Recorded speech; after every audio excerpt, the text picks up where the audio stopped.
जिसके plus marks मिलेंगे ना, उसके लिए तो क्या है कि अंधेरे कमरे में धनुष का जो बाण होता है ना, एरो, ये जो बाण है, इसमें मछली को पहले से फिट करके फिर अंधेरे कमरे में छोड़ना, तो आपका निशाना बिल्कुल सही है। क्यों? क्योंकि आपके पास पहले से ही मछली तीर में लगी हुई है। लेकिन जिसके मार्क्स नेगेटिव, मतलब जिसके मार्क्स डिक्रीज होंगे ना, उसके लिए तो क्या है कि ये जो धनुष है इसमें मछली नहीं है, मछली तो कहीं और है, और ये जब तीर चलाएगा तो तीर मछली पर नहीं लगेगा। इसका अर्थ ये हो गया कि उसके मार्क्स डिक्रीज होंगे। हेलो दोस्तों, क्या हाल है आपका? आशा करता हूँ अच्छे होंगे, स्वस्थ होंगे। मैं पंकज कुमार आपका स्वागत करता हूँ मैथ सॉल्यूशन 1 पर। आज इस वीडियो में हम जो एसएससी ने नया जो नॉर्मलाइजेशन का फॉर्मूला जो अपडेट किया है, जो पहले था और अब चेंज किया है, उसके बारे में समझेंगे कि वो काम कैसे करेगा।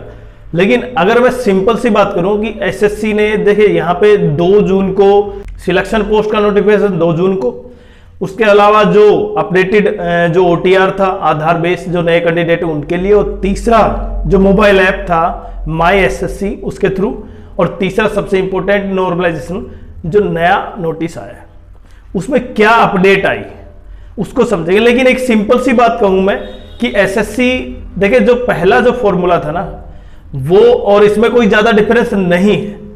बस केवल डिफरेंस ये है कि उसको समझने में, क्योंकि आपने उसकी तरफ ध्यान कभी दिया ही नहीं, क्योंकि वो इस तरह का है कि आपके 2025 के जितने भी एग्जाम है ना वो सारे कंप्लीट हो जाएंगे ना, तब भी समझ में नहीं आएगा। इसका अर्थ यह है कि कहीं ना कहीं उस फॉर्मूले को क्रैक करने के लिए नासा या इसरो से साइंटिस्ट बुलाने होंगे, तब एक आम आदमी को वो समझा पाएंगे कि 2 + 2 कितने हुए, 4।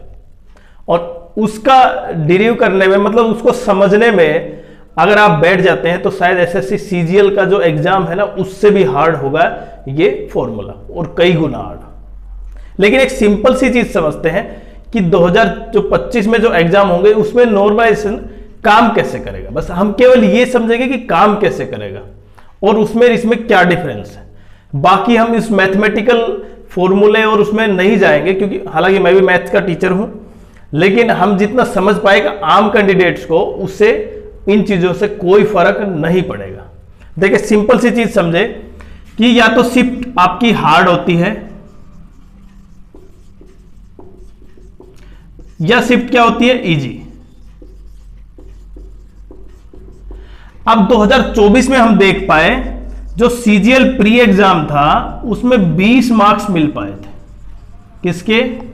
मैक्सिमम 20 मार्क्स थे नॉर्मलाइजेशन। कुछ के मार्क्स घटे भी थे, नेगेटिव भी हुए थे, किसके प्लस हुए थे, लेकिन मैक्सिमम कितने ऐड हो पाए, 20। अब जिसके हार्ड शिफ्ट में एग्जाम होगा वो तो चाहेगा कि उसका एग्जाम हमेशा ही क्या हो, हार्ड शिफ्ट में हो, क्योंकि उसने पढ़ रखा है। लेकिन हार्ड शिफ्ट उसको एक्स्ट्रा क्या दे आएगी, एडवांटेज देगी, और वो जो एक्स्ट्रा मार्क्स मिलेंगे उसकी वजह से वो कट ऑफ से क्या हो जाएगा, ऊपर हो जाएगा। तो इसलिए सब चाहते हैं हार्ड शिफ्ट में हो, और अभी तक एसएससी यही करती थी, हार्ड और इजी के नॉर्मलाइजेशन करने के लिए उनको मार्क्स दे दिए जाते थे।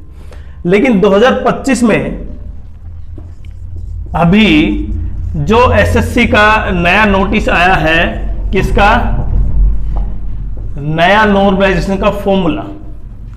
अब वो फॉर्मूला क्या है, क्या ऐसा है कि वो 2 + 2 4 है, प्रत्येक कैंडिडेट को समझ में आ रहा है? बिल्कुल नहीं है ऐसा।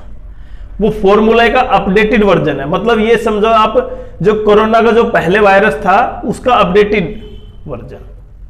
वो पहले भी नहीं समझ में आया था, दूसरी बार भी नहीं समझ में आया, और अब की बार कारण क्या है, बस एक पॉइंट समझ में आया था कि पहली जो वेव थी उसमें कहीं फैटिलिटी ज्यादा नहीं थी, लेकिन सेकेंड वेव जो कोरोना की आई थी उसमें ज्यादा थी। तो उसी तरह यहां पे फर्स्ट और सेकेंड में जो डिफरेंस है वो समझेंगे। एक तो परसेंटाइल,